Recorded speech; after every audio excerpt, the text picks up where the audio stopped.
All right, once again, to the parents, the last 4 years, for some, the last 10 years, have been all my pleasure. You know, this is what I strive to do, is to get kids to a level, this, you know, to be able to come and sit here at the dinner. You know, it brings me to tears because, you know, they're gone. Just like, you know, you guys are gone. Coolest thing for me is every day that I come into work, I work with the kids the same age. Doesn't matter if it's 10 years from now, they're still going to be 6 to 17-year-old kid. You know, you guys may be grown, but fellas, man, I can't be more proud. There's no one more proud in this room than me. You know, congratulations. That being said,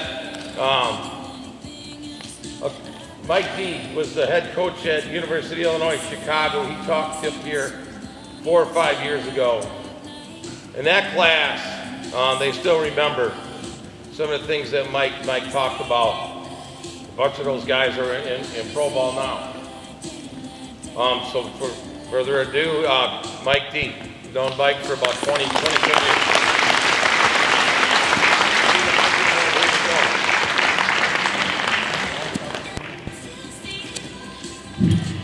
I'm going to have to. Is this working?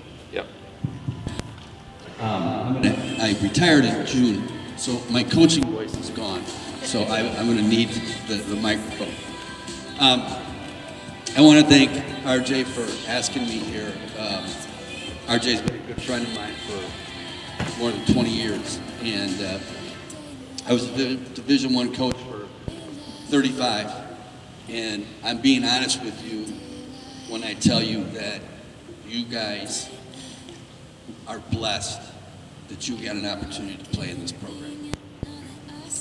He's one of the best people in this business that I have ever met. And what I love about him is he's always going to tell you the truth. You may not want to hear it, but he's always going to tell you the truth. And he's old school, just like I was, and I respect him enormously. But I want to congratulate everybody in this room. I've seen this program grow, but for you guys to be in the positions that you are in, everybody in this room has contributed to that opportunity that you guys are about to go on to a year from now. And I don't have a lot of advice for you, but I do have a few things that I would like to say.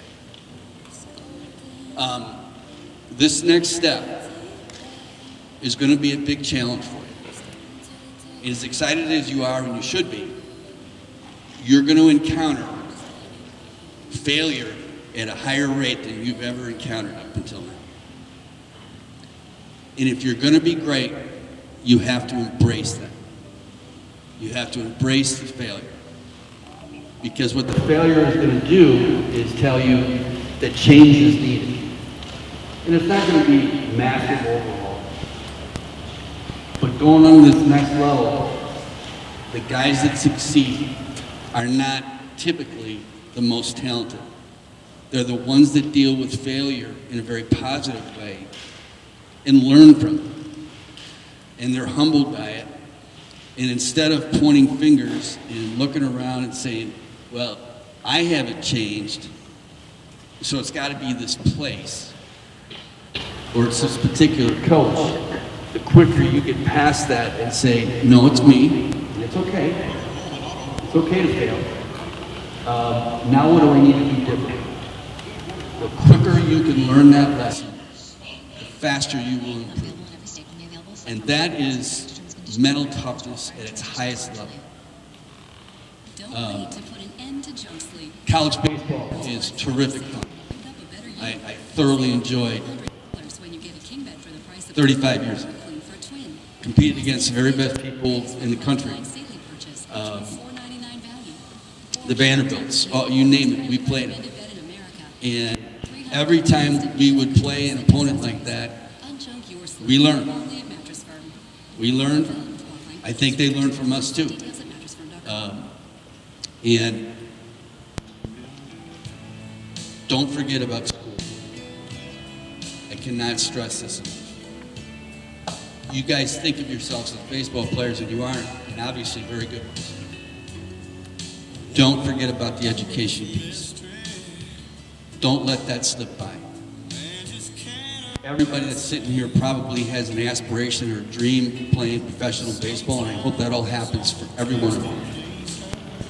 But the degree is the biggest deal. And if you hate school, it's an even bigger deal.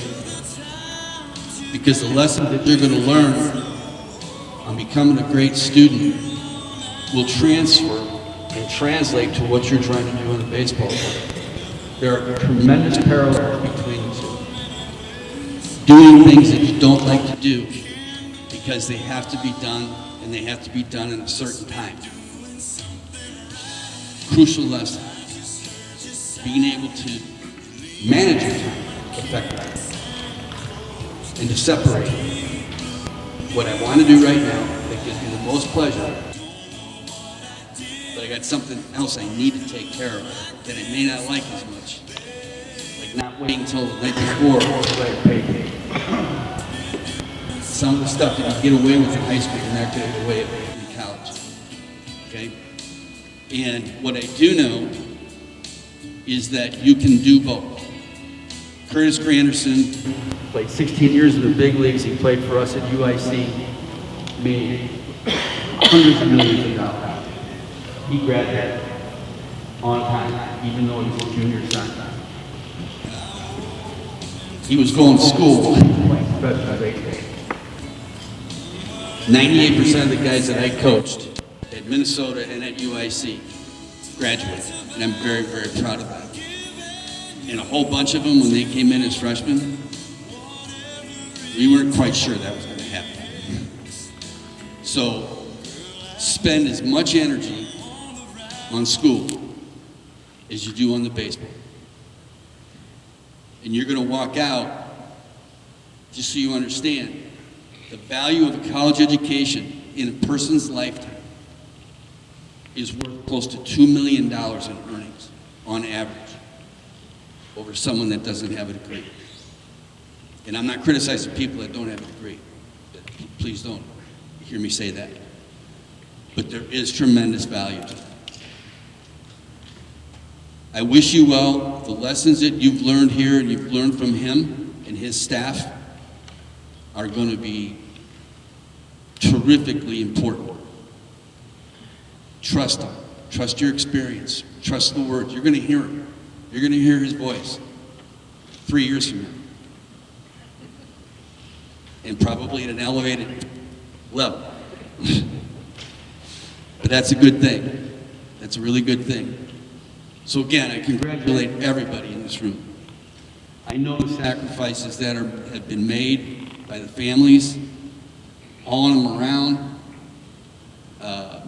financially, emotionally, all that stuff. And I hope you guys, this was a big deal for me as a coach, was humility. I hope that you realize how many people have contributed to you sitting where you are right now. And I hope you thank them. Because they've made a lot of sacrifices for you. Because they care deeply about you, whether it's your grandparents or your siblings, obviously mom, dad, RJ, his staff. Thank those people. Because they were here for you. They did it for you. For your benefit. You've done a great job with it. I wish you all well. I'll be following you from a distance. I'll be on a golf course someplace. But good luck to you guys in your last year of high school, next spring, and certainly next fall when you guys head out and start playing college baseball. Okay? Thank you.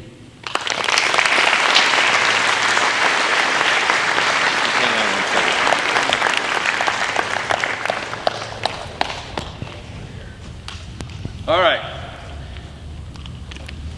The next one is probably, like I have said, people before, in a lifetime, you meet somebody, you see people do things, and like in my life, you know, my Jennifer and my son Wesley, Roll Coleman graduating from Vanderbilt, those are three of the greatest things. But I don't know, man, if anything tops this guy. Pearson Gibbous was playing here. He's talked a couple times. First time Pearson talked here, he was 120 pounds. Didn't know if he was going to see the next day.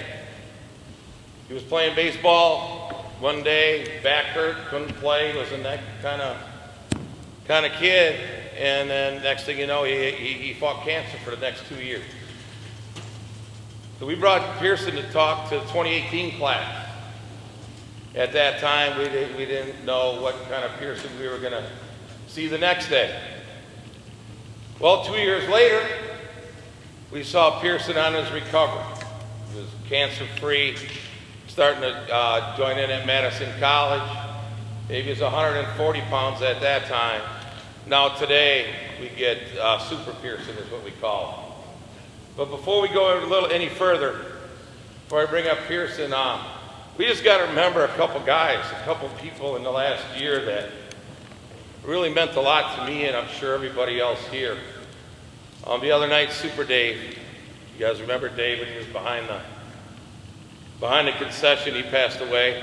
And then, you know, with you guys, it's been tough. I know the last year with Roe passing away. So if we could just give them guys a thought, you know, look up and smile, say we love you, anything that we can do. But, you know, it's tough, man, and I have a hard time with it, you know, and I have for the last year. You know, just we need to remember them. They were special, special people. All right, Pearson, I'll all you, buddy. You need this? Hello. Hello, everybody. First off, just want to congratulate everybody. I mean, there's a lot of guys here. It's pretty cool, you know. I know RJ's proud of you. And I feel like it's a bigger class than you usually see. Second off, I want to tell RJ to invest in a podium for when people speak. You know, it usually helps. And I cheat with note cards, so I just want you to know that I'm going to be dropping the note cards on the ground as I go through them. Is it good? You need a better microphone, too. All right. I usually start my speeches with numbers. Numbers have always helped me share my experiences. Numbers and statistics are everything in baseball. Numbers of pitches thrown, strikes, hits, home runs, to name a few. My number today is 1,922 days, and it has nothing to do with baseball. That's 5 years, 3 months, and 4 days. There are days when it feels like a lifetime ago, and there are other days when it feels like yesterday. Most members of the Hitters program have heard my story. You might have an idea of why I'm talking to you today. But the roller coaster ride that I've been on the last few years will top anything you've heard from me before, or at least I hope. My hope is that you will leave here tonight with a new appreciation for the game of baseball, and from today on you will look at baseball and your life a little differently. Let me recap a little. Like all of you, baseball has always been a really big part of my life. My love and passion for the game have dictated the way I've lived. For years, I ate, drank, and slept baseball. I played in the spring league for Hitters my junior year of high school, like RJ said, and later that summer, days before my senior year was scheduled to start, I had intense back pain along with some other problems and ended up in the emergency room. In 2016, my life came to a screeching halt. Here's that number again. 1,922 days ago, I was diagnosed with rhabdomyosarcoma, a cancer of the muscle, bone, and connective tissue. I had tumors in my pelvis, up my spine, and in my lungs. I was playing baseball 2 weeks before my diagnosis, and we had no clue how sick I was, and it still baffles me to this day. I'm going to make an extremely long story as short as possible. I was really sick for 2 years. I went through chemotherapy and 56 radiation treatments over the course of 72 weeks. Radiation left me horribly burned and really sick. I started as a 180-pound 16-year-old. By the time it was over, I was 18 and weighed less than 120. I was weak, skinny, bald, I'm still bald, and extremely defeated. Good looking, though. But somehow baseball always seemed to lift me up. I spent many nights dreaming about being on the field again. It's all I talked about, and I would have given anything to be back on the field. But I was stuck in a hospital bed. I was tired and in unimaginable pain. Now, I realize that most of you will never experience something, anything near what I've experienced, or hopefully, but I want you to gain some perspective tonight. No one truly realizes how lucky they are until their luck has run out. I took for granted my health, and I was able to go out and play at a high level and compete every day. But I didn't realize how lucky I was until it was all ripped away from me.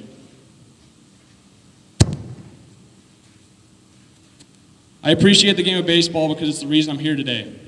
For years, it was my primary focus. It was the number one reason that I wanted to stay alive. I'm a perfectionist, and I didn't want to fail. I was too stubborn to fail, and I wanted to get back on the field. I could barely walk because I was so weak after my treatment plan was finished. But I didn't give up. Instead, I got a trainer just 2 weeks after my final treatment. My parents fought for me to stay alive while I was in the hospital, but I fought just so I could play again. I wanted to overcome this challenge and compete again. Right or wrong, baseball was the only thing on my mind. I felt so cheated of the opportunities that I'd worked so hard for. My brother was playing Division I baseball for Coach D, who spoke before me. He was a successful college student athlete, and my only goal was to be like him and to beat him. Naturally, I wanted to be better than him. I don't know if any of you guys got any older brothers, but it's a dogfight all the time. I wanted to achieve the things he achieved and then achieve more. The only reason I wanted to play college baseball, or wanted to go to college, was to play baseball. My parents don't like to hear that, but sadly it's the truth. One of my favorite jokes is to say that I'm not here to play school. School is important though, so going back to what Coach D said, pay attention in class. My family helped me graduate high school on time. I took my entire senior year online in the hospital. I never wanted to be that kid that got a standing ovation at his graduation, but that was me and that's what I got. Something as simple as a high school diploma had become this amazing achievement to others. And honestly, this was really hard for me. It wasn't the way I wanted recognition. I felt like I was being praised for simply staying alive. I wanted to be a successful baseball player, not a cancer survivor. But that moment was the first time I truly realized that I needed to live in the moment and appreciate the little achievements too. I was almost dead and I still graduated high school on time. After my senior year, I had to take a gap year to finish my treatment and regain some strength. I was so excited to get on the baseball field again. Once I got back into baseball, I struggled to be satisfied. I wasn't nearly as good as I used to be. My body just didn't always want to do what I wanted it to. I had to and still have to work so hard just to compete every day. Something as simple as swinging a bat or running to first base wasn't easy for me. I was starting all over and it was really hard. My love for baseball always won over my pride. I worked so hard and played my first college baseball season basically just as a rehab year.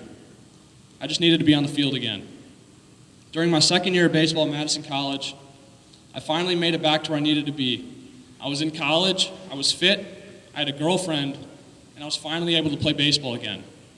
For the first time in years, I was really happy. And then in 2020, COVID hit. Talk about getting hit upside the head again. Not only did my world stop, but the entire world stopped.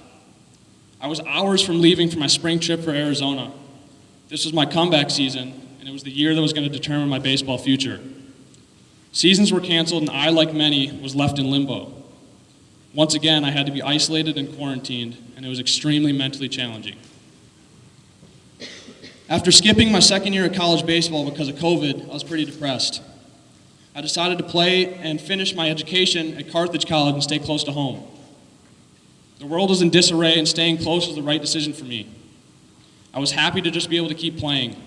I moved into my apartment, started playing fall ball, and was finally living a semi-normal life, even in the midst of the pandemic.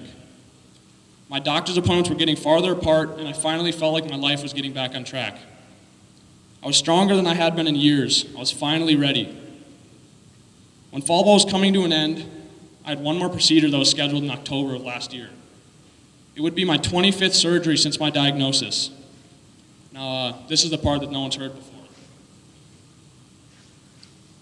Radiation gave me terrible burns in my esophagus that led to scarring that blocked my ability to swallow solid food.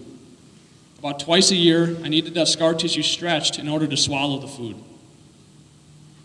But I'd gotten this procedure about 10 times before, so I wasn't really worried about anything.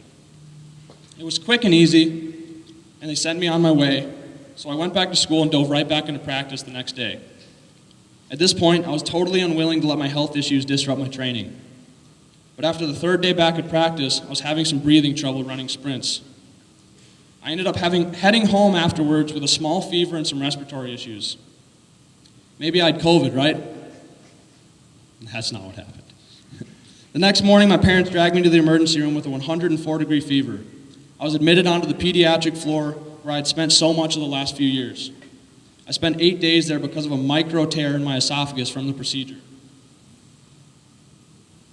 I developed a heart condition that was treatable with medication, so after 8 days, I was luckily sent home.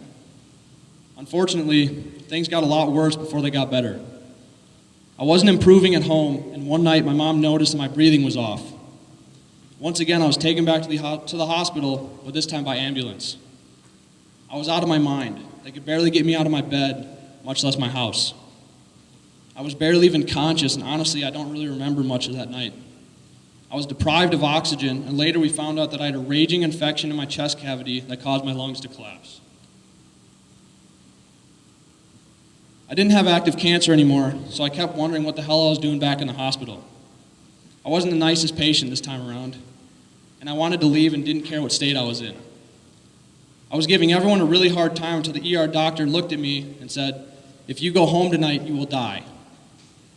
So naturally, I looked at my mom, looked back at the doctor, and said, "All right, fine, you can take me to the hospital." I spent another 12 days in the hospital, mostly in the ICU. I came out with more holes in my body than I had before. I had chest tubes and pigtail drain wounds that were going to take a long time to heal, and I was beaten up pretty bad. Now, I'm a pretty positive person. Ask anybody, and they'll tell you I smile probably a little too much. I'm not really one that gets depressed easily, but this time I really struggled. I'd worked so damn hard to get back to the baseball field, and my doctors basically said I can't play until my heart gets stronger again. In fact, they said that they wanted me sitting, not even walking around. I was 30 pounds weaker, and now these people were telling me that I have to rest for months. I felt so defeated. I've always been able to see the light at the end of the tunnel, but this time felt different. I was truly miserable and felt hopeless for the first time in a long time. The point of me telling you my news story isn't for pity. It's really important to me that baseball players appreciate the game. It's not something that should ever be taken for granted. My determination and work ethic are the reasons I'm able to play today. Look at me. After everything I've been through, I'm still playing college baseball. My path has changed. I'm not playing Division I baseball like I always thought I would. And I'm sure as hell not playing pro ball like I dreamed about. But sometimes I forget to just enjoy each moment and appreciate how far I've come. One of my doctors even called me lucky. I had a few choice words for him at the time, but honestly, he was right. About a year and a half ago, a girl on Facebook that I had never heard of friended me. I didn't know her, so I clicked on her page, and it turned out she had Ewing sarcoma, a cancer similar to mine, except this was her third time fighting it. I accepted her request, but regretfully never reached out. I did, however, follow her post and her story, and she reminded me of how lucky I really was. Now, a few weeks ago, I read that she passed away. And it makes me angry.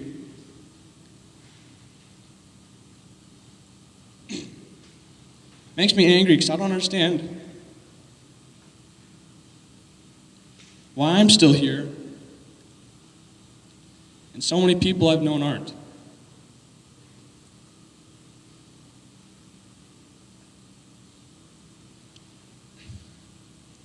I don't understand why a little 8-year-old boy I've grown to be great friends with, why he relapsed and I didn't.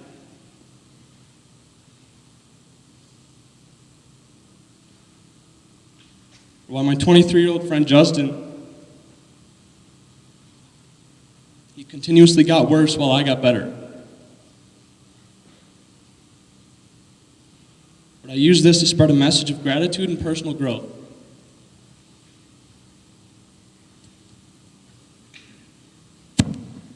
I don't just work hard for myself anymore. I work hard for the people close to me that can't or couldn't. Whenever I'm tired or feel like giving up, I remember the ones who never even had that chance. I remember being poisoned with chemicals that I could barely even pronounce. And I remember what exhaustion truly feels like. I'm inspired by others that gave everything they had, even though it may not have been enough. I try very hard these days to just appreciate where I am and how far I've come.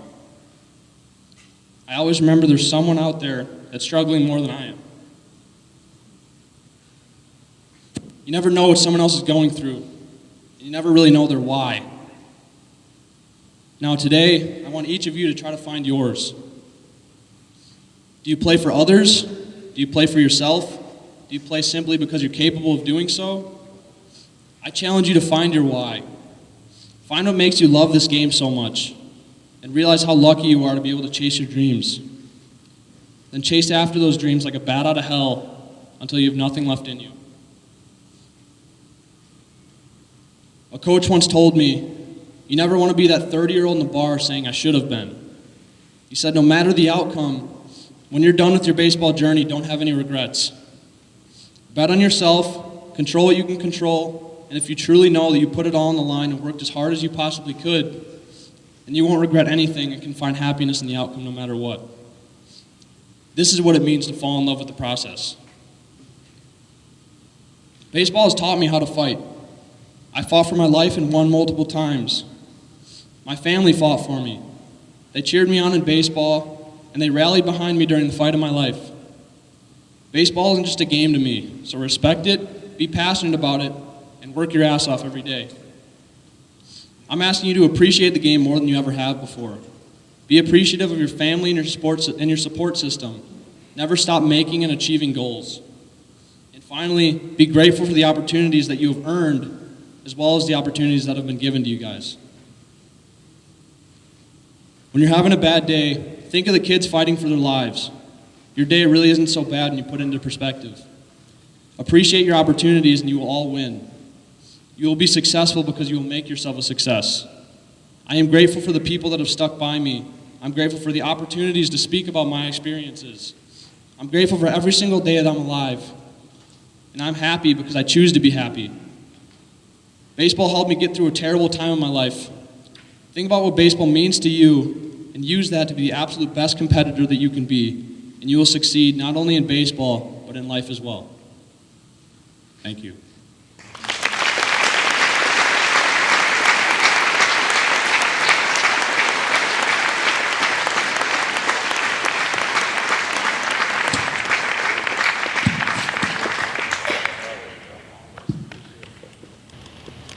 All right. It's always hard to come up after Pearson. Like you said, you know, and I've lived it with him. I remember getting a call from Pearson's father saying that Ryan wants to come up and do a little something. He was, you know, his first time he was out of the hospital in a while, and then he was cancer. Said he was pretty much cancer-free, and he started to do stuff, and he came up, and Lux and everyone else was in here playing a BP game at that time. Pearson's first at bat, man, he hit it off the windows. That's the honest God's truth. First down ball I threw, hit it off the windows, the other guys went nuts. One thing he didn't say was he thought Pearson was done with his cancers and stuff the first time, and he stayed, you know, coming working out, and he got better. But it came back again, and he had to go through the same thing again, so it wasn't a continuous thing, but he's fought, man, and it's incredible. Best thing, too, was, and don't take this wrong, but we were playing, Pearson came and played in our spring league, and the first time we were outside, we're playing in Iowa for the guys that were here with Kelnick and Benellis and Moeller and Paul Tito. I mean, a good squad. He was playing first base. He hit the ball, man, and I don't know if you noticed, but he could hardly walk, man, and I was busting his balls, but he had to run a little harder to first base. So, you know, he kind of looked like a baby deer, you know, legs and stuff bobbling all over. But he was like, he couldn't figure out how come he couldn't run harder. You know, I'm trying. It's been a great journey. And, you know, through with Pearson over all these years, and he's one of the 4 miracles in my life. You know, so thanks again, Pearson. All right. Now back to what we do here. Every year, I usually say a little something about each of the kids and my first memories of them. So we can start here with John Ayler. Stand up, John. John Ayler's going to the Lafayette University. John, I remember the first time you came in here, first defensive drills and the first practice, I was like, well, how the heck did this guy make our team? Honest to God. And then all of a sudden, no, don't laugh, man. Then all of a sudden, he started to grow. And then his effort in trying hard and listening to what we say every day turned him into a Division I scholar athlete. How many arguments did we ever have in a cage about the hit and stop? Enough. But it turned in, so you're a high-level, heavily recruited guy. Congratulations, John. Way to prove me wrong. Next one, Michael Zordani. Big Z. He's another one that, through hard work and determination, like when all of us probably can attest to this. When we met first, Big Z as a freshman in high school, I didn't think there was any way I'd be a scholarship athlete. But through the work, every day the work, transforming the body, the diet, and everything, Michael, man, the limit is you now. You got your money. Now let's see you play for 4 years. Michael Zordani, Parkside University.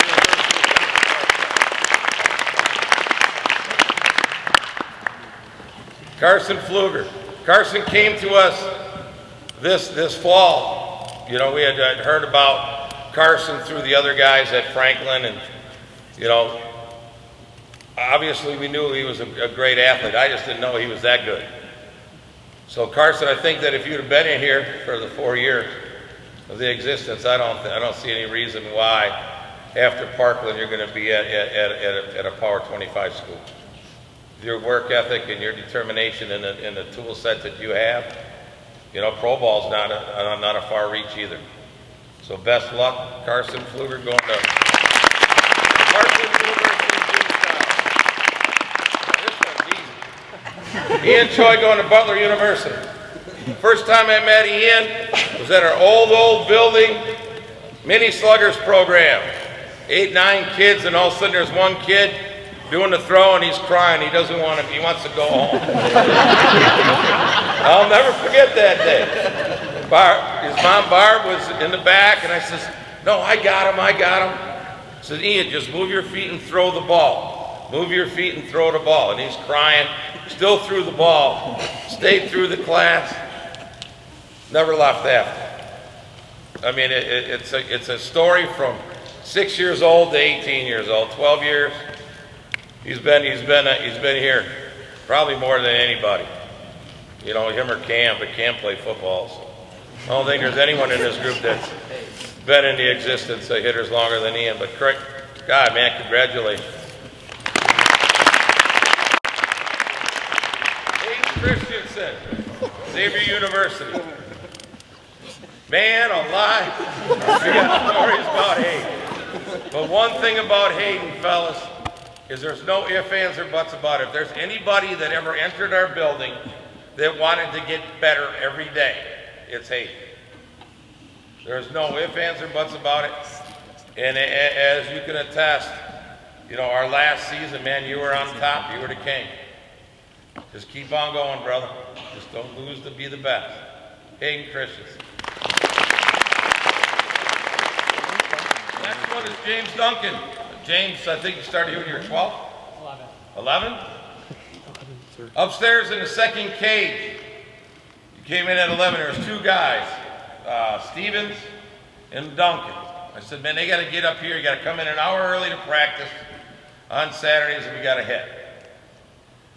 And James, all of a sudden, everything worked, everything clicked, started hitting the baseball. Then we brought Hayden and James in on Sunday mornings when they were in 7th or 8th grade, just the two of them.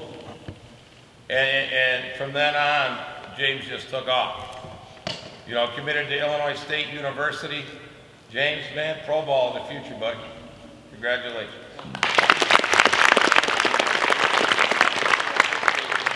Brady Banker, University of Illinois. First time meeting him, I can remember in the tryout in the fall ball, but it came from a couple of brothers that used to play here, the Wigman brothers. Says, hey man, we got a buddy that can really pitch. And he doesn't want to stay where he's at. I think he should come to hitter. You need him. I say, heck yeah, I need a guy that can really pitch. So the conversation I had with him, I says, hey man, are you still coming to hitters? And he says, yeah, I'm going to come to hitters, but I'm still playing in a national tournament. Then I got another tournament after that.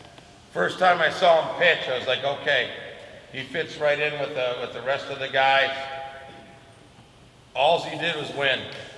I mean, we're with our pitching staff, I can't say enough about the guys in the Navy and the White program, but Brady, man, Illinois dominated, man. Go get it.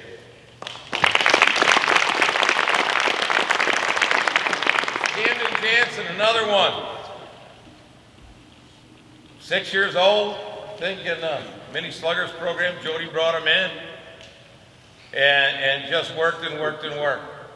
One thing about what makes a hitter is things sometimes are tough in our program. And Cam was always the leader of the 11 and 12-year-old group.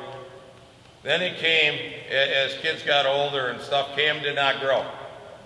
But Cam still needed to play shortstop and needed to play. And at that time, everyone was more physical and everything more than him.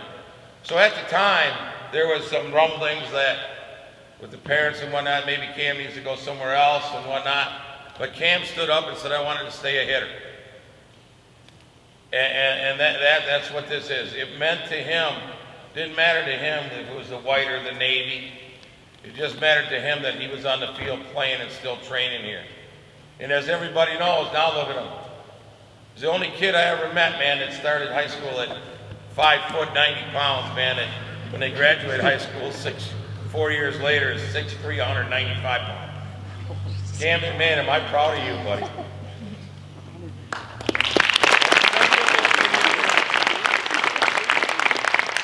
All right, Mason Buss. First time I really meet Mason and see him is we're at Nash Park catching fly balls in the outfield.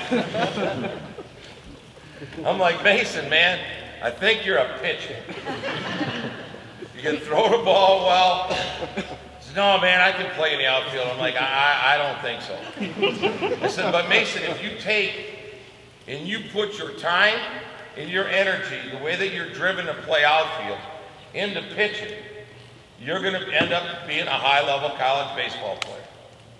Well, needless to say, Buss has been our bulldog since the summer of his freshman year. He's been the guy that's been on the mound that has led us in the tournament, pitched the first game, also has come back 5 days later and thrown again to get another win.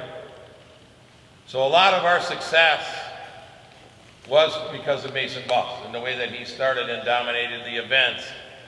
But the original bulldog, man, Mason Buss going to Kansas State University.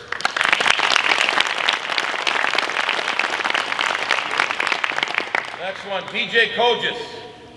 DJ will be going to the University of Wisconsin-Milwaukee. He will pitch and be a position guy. Whatever one turns out to be the best is where he's going to end up. DJ, the first summer you were with us, we're at Lake Point. All of a sudden we needed a guy to come in and throw some innings. DJ, 86 miles an hour, freshman year. I mean, we're like, holy cow.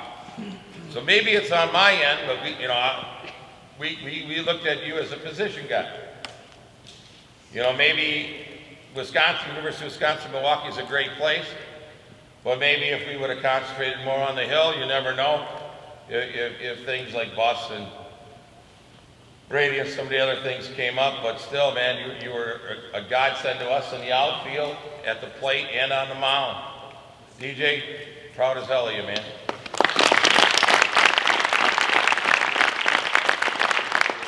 Luke Kleekamp, two things. Tryout, first walked in the door. He was late one day. We were doing the catchers over here. Catching the ball. He said, catcher goes to hit. And I was like, instead of Kleekamp, but he can really throw. I think your son is a good athlete. I think your son's a pitcher. As a matter of fact, I know your son's a pitcher. No arguments there. He just came to practice, came to do everything that he had done. But all of the guys in here will remember Luke Kleekamp had pitched a lot of good games, but nothing better than we beat Canes in the final of the Wilson Premier down in Florida. Gave the guy on the bump. Off we go, rode him to the end, man. Luke, one heck of a year. 4 years it's been. Won't be a stranger, bud. Jackson Easterling taught this guy his changeup, man, when he was 11 years old. Still throws it to this day. I said, Jackson, every time you play catch, you need to throw the changeup grip. So we're hitting them ground balls. Changeup grip across the infield. Nah, Jackson, you throw the ball for real there. But Jackson, another one, when he was younger, it was like, hey man, I can play a position. I can hit, but at the end of the day, your pitching is what got you, and your future's bright. Your best years are way ahead of you. Jackson Easterling, Oakland University. Tristan Ellis, University of Minnesota. First time I met Tristan, maybe he doesn't remember, was at a PBR camp in here. I was standing right over there, and he comes off the field, and he says, RJ, my name's Tristan.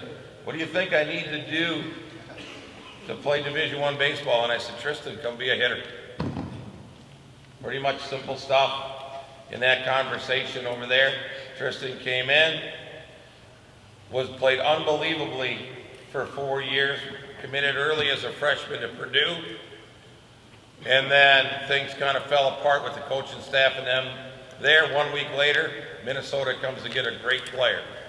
Tristan Ellis, University of Minnesota.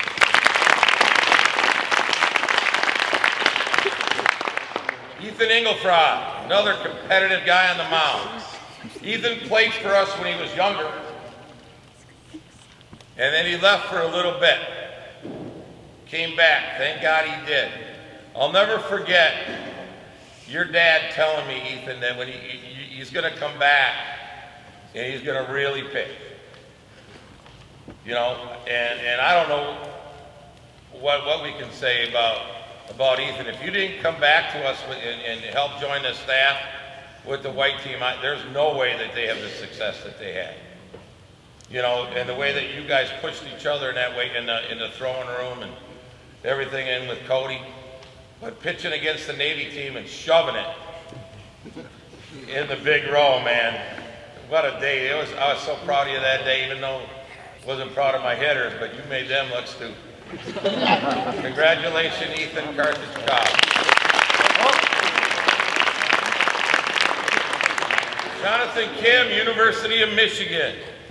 Saw John a few times in here at PBR camps when he was younger. His dad was sitting over there by the water cooler. I said, Mr. Kim, you think we could get Jonathan to come and try out at hitters next year?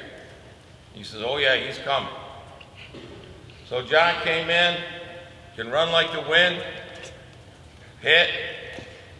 The college search for John, it was a little bit tough. He wanted the education end, and he wanted the high-level type baseball.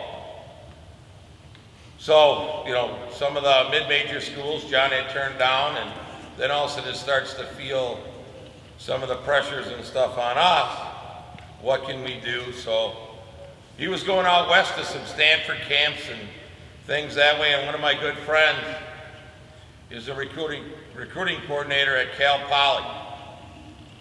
So I'm on the phone talking to him at the same day as I'm waiting to pick up all the coaches for our college camp this summer at the hotel, and the only one sitting next to me is Nick Schnabel from the University of Michigan, and he hears my conversation. One thing leads to another. That day he gets a hold of John. They get a hold of Eric Bakich, their head coach. 2 days later, John had committed. So think, that the right conversations at the right time, because he's one heck of a baseball player and a student, and everything falls into place. Jonathan Kim, University of Michigan.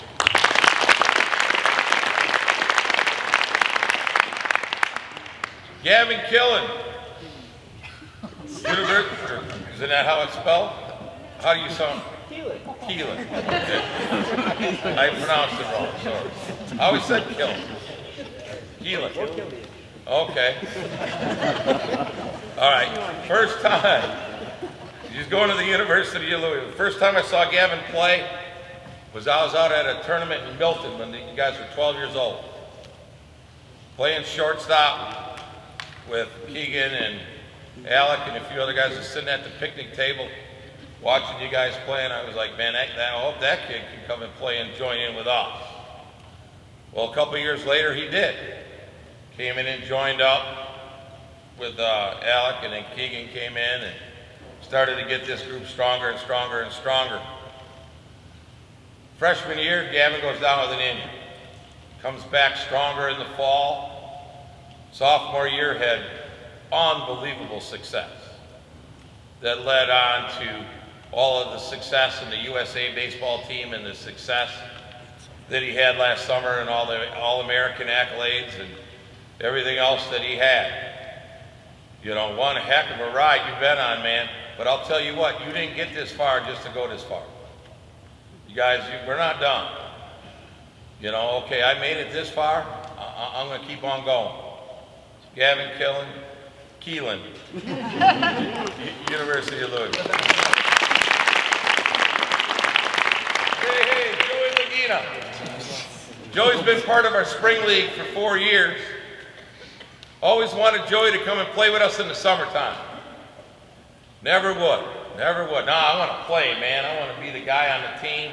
I want to play more, and I don't think I'm going to play as much at hitters. I was like, Joey, man, you're going to get all the opportunity you can. But he always turned us down. So what ends up happening? The last game that he played with his other program, he played against us, and his team beat him. So it was all worth it, right, Joe? Yeah. Then he came over and played out the fall with us, committed to Nazarene. What's that? Mid-America Nazarene. Mid-America Nazarene. Congratulations, Joe. All right, Michael Lippy. What can we say, Michael? We've had our battles. All for the good. Michael Lippy is going to go to the University of Louisville. I think the first memory I have, I know it is, that Michael was hitting the ball over the fence when he was 10 years old. Drew Pearson was coaching. And there's just memories that go on and on and on and on, and it doesn't end. Key hits. It's just crazy world. And then you bringing in DJ and Mitch, from the communities is unbelievable that you guys, brought in two class individuals like them, along with yourself. So Michael Lippy, University of Louisville. I'm going to miss you, Michael. You got 1 minute left. Kendall Lyons, another one like Ethan Engelfried joined us a couple years ago in the fall. All of a sudden, Felix and Travis come up and they're like, hey man, this Kendall guy can really throw.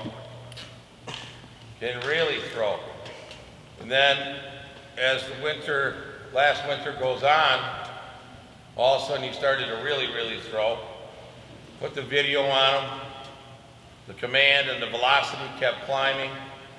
With Tim Schultz's relationship with Brendan Hayden, and then Coach D at the time was still there, pushed and pushed that, hey man, this Lions kid's going to be good for you. And Kendall got the offer, went and saw the school, and I think it's a great, great fit. Just keep working hard, Kendall. Make us proud there. Kendall.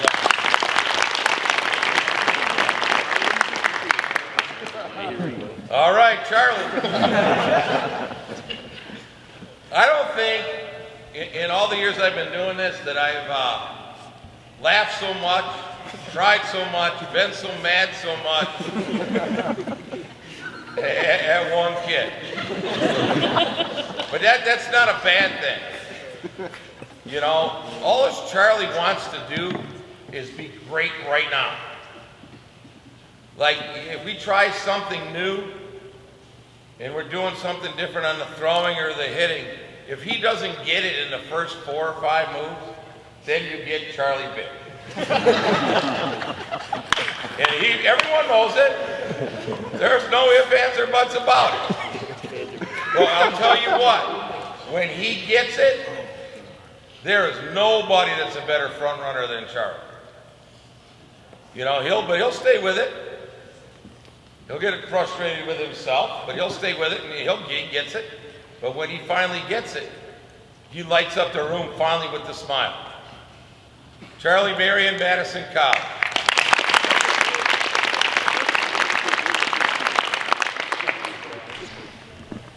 Max Martin, you maybe not remember it, but we certainly do.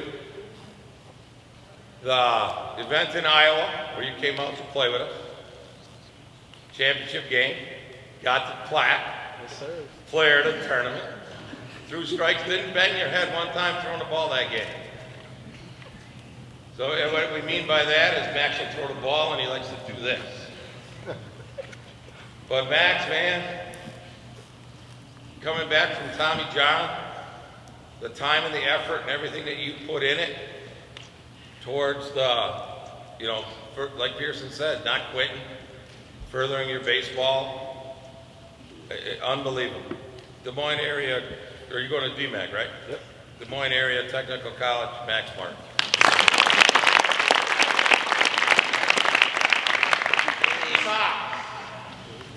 How cool is this? Another kid that started here young. Stayed with it, stayed with it, stayed with it. And then all of a sudden he started growing and getting stronger. Threw 90 miles an hour, could run. 6'4", 6'5" runner, 6'6" runner. Started mashing baseball. So at the time it was like, okay, what's gonna go on with Dylan from college? So not knowing with the pandemic and how much money there was out there, we contacted, over a course of time, a friend of mine, Rick Odette, at St. Leo's College down in Florida. Now, St. Leo's is a high academic, really, really cool campus down in Florida, St. Leo, Florida. So after, I don't know, how long were you on with Odette before they offered? Probably like a couple weeks.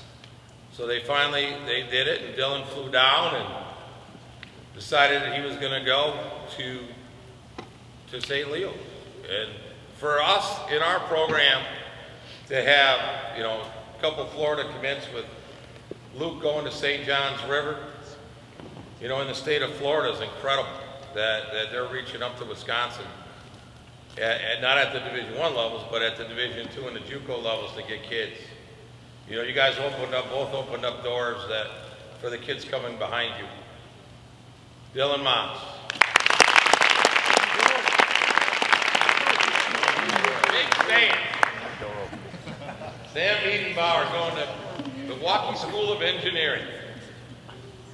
Sam, first time I saw you play was you with the Halos and in Iowa. I saw you hit a home run. You know, we were at the game after you, and I was like, man, who the heck's that guy?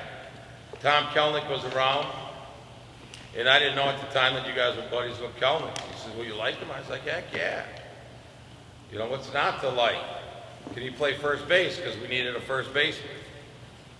So Sam came in that fall, had a tremendous fall, tremendous summer, going to a school for what he wants to have in his degree.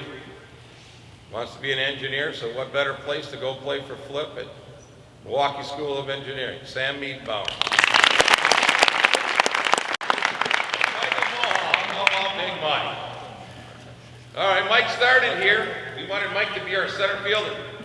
Probably still one of the most athletic kids in our program. He also came to us, Marone, I one day and says, man, I don't want to be a position player. Not too many times has that ever happened. So I want to pitch. I said, okay, come on, let's go. So we got on the mound, had a bunch of big wins for us. Unfortunately, in his sophomore year, he hurt his ankle, but he was still healthy enough to go to Perfect Game National and show something down there.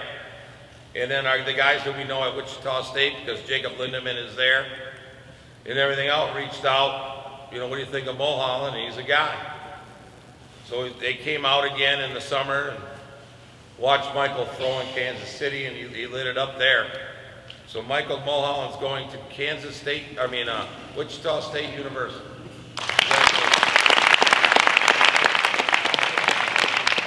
Otter. Yeah. Tristan Ott, guys, more big hits on our team than probably anybody has had. You or Hayden, I don't know who was at the right time, was up and got the knock. Big catches in the outfield, played right field. Just consistent. Another guy that's had injuries, knee problem here, knee problem there. Hopefully that's all better. But Tristan Ott's going to the University of Wisconsin-Oshkosh.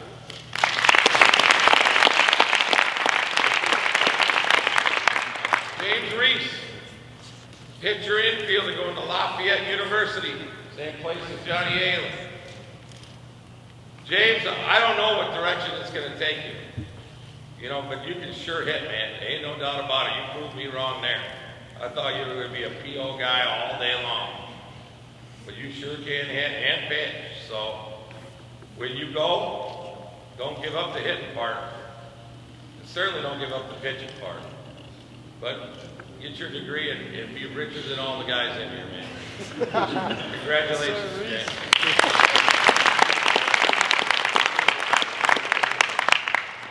Robbie Ragusky. Man, what can you say about Robbie? All the years here, Robbie, it's been a pleasure. I mean, no ifs, ands, or buts about that one. Over all the years, Robbie on the mound, especially through the high school years, all he did was win. You go to a PBR event, Robbie throws a shutout two-hitter, pitching against the guy that we 10-run, and sure enough, that guy that Robbie was pitching against would get the that-a-boy on the PBR thing. Never Robbie. But we know within our program in here, the white team, along with Ethan, Kendall, Jackson, and the rest of the arms that threw and played, it would not have had the success that you had without you, Robbie. Robbie Ragusky, Ripon College. And then there's Kyle Smith. Kyle Smith is going to the University of Northern Illinois. Kyle's kind of in the same boat as Pearson. I believe in myself, I'm gambling on myself, and I'm going to show the rest of the world that I'm going to be the guy. I commend you 100% on how you go about your business. Light up the room every day, Kyle, and go do the same at Northern. You'll have great success. Kyle Smith.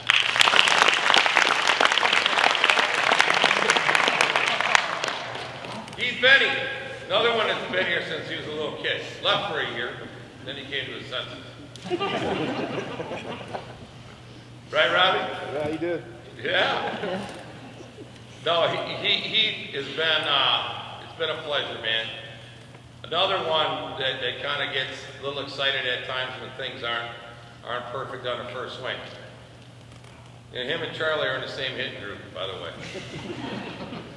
But at the end of the day, the success and the happiness that you bring, the rest of the guys in the room with your success, you know, it's like today in the catching drills, I thought something was wrong. You know, just your concentration. But, you know, he can care about you. You know, it's been a great run, man, for 7, 8 years now. Heath Benny, University of Wisconsin Lacrosse.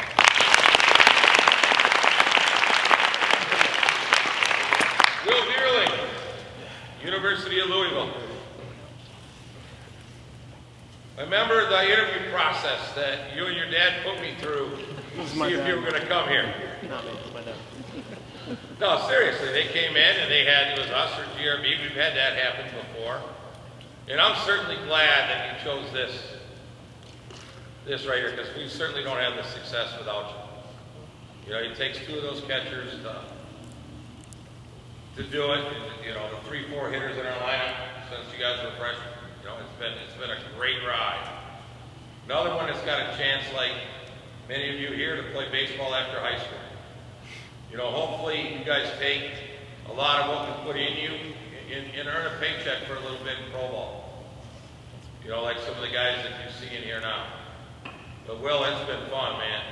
No ifs, ands, or buts about that one. Will Beer.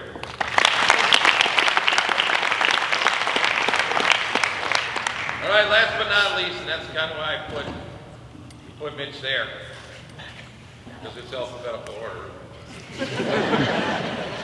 No, when we're on the road, there's things like Van Rats, and those guys that always travel in the Van Rats knows who they are.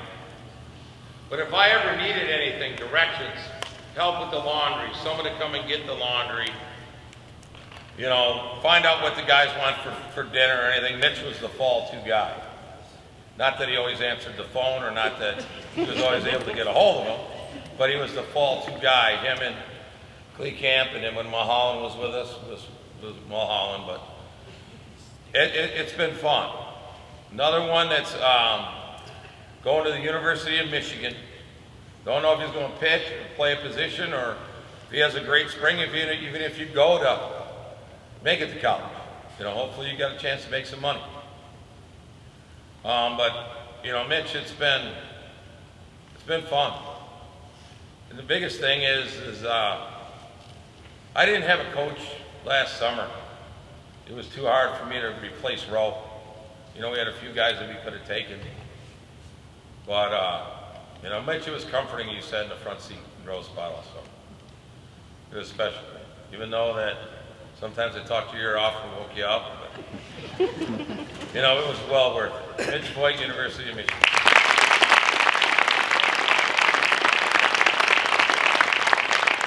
All right, last but not least, Travis Cox. Hey, Trav, you took a group all the way through, man. How beautiful is that? You see them from little kids to grown men. Where's the picture at? Right there, look at the smile with the big roll, right there. You know, Travis, we got a lot more years to go. You know, hopefully these guys' kids will come back and we'll take them. Guys got it? All right, thanks for all you've done, Travis. Thank you.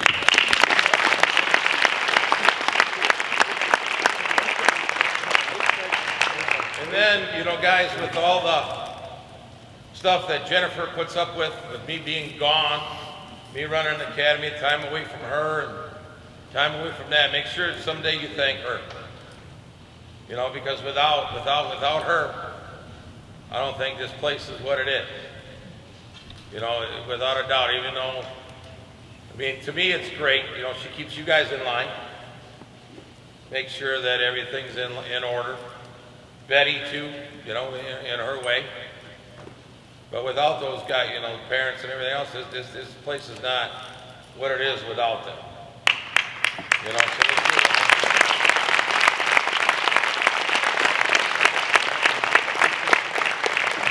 last but not least, parents, I thank you guys for all the sacrifices that you have made for our program.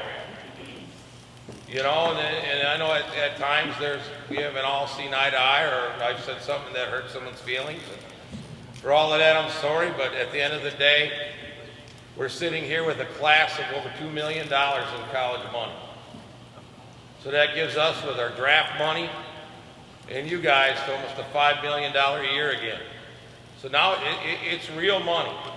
That's the stuff that guys are going and saving in college. Like I said, we have 3 players here because of their academics. The school that they chose to go to was really expensive, and their athletics. I mean, it would have costed those guys for 4 years $250,000.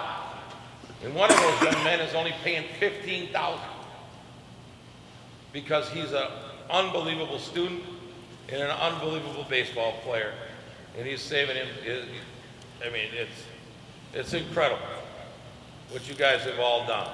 All I ask, fellas, is please don't quit the university you are going to your freshman year if you are not on the field. You have to go there and beat a guy out that is either coming in or has been there for a few years.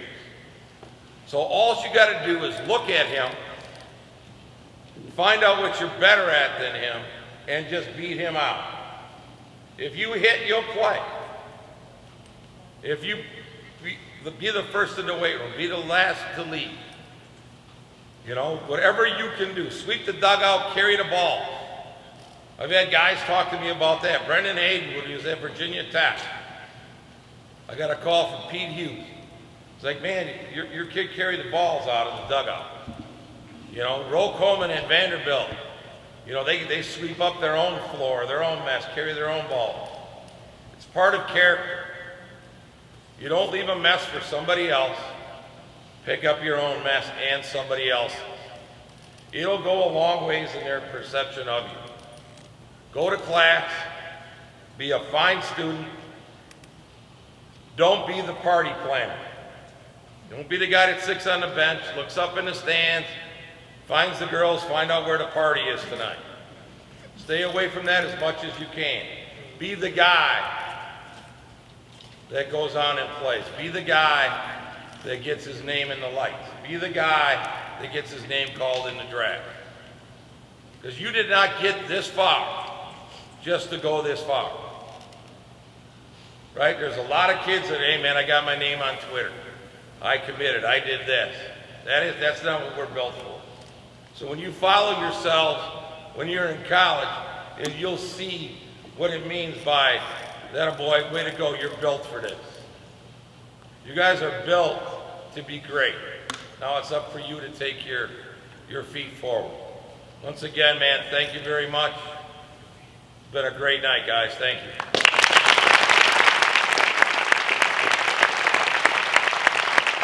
We can get all you guys together and get a group picture. Put your hats on. We can have Cam's mom arrange it so we can get in a picture. He's good at that. You don't need the camera. I'm saying the group. You know what I mean? Like so they can get it.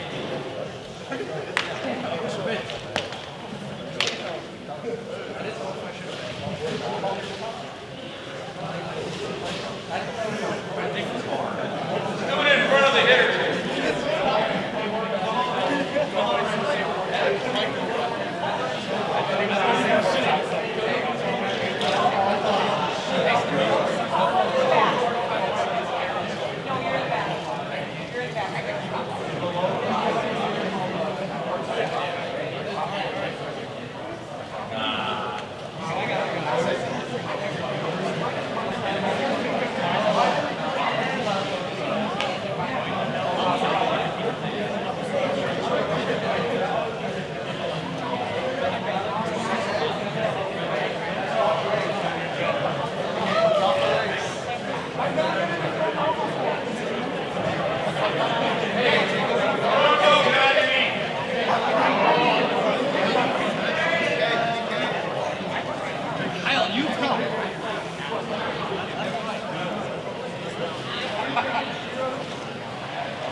40.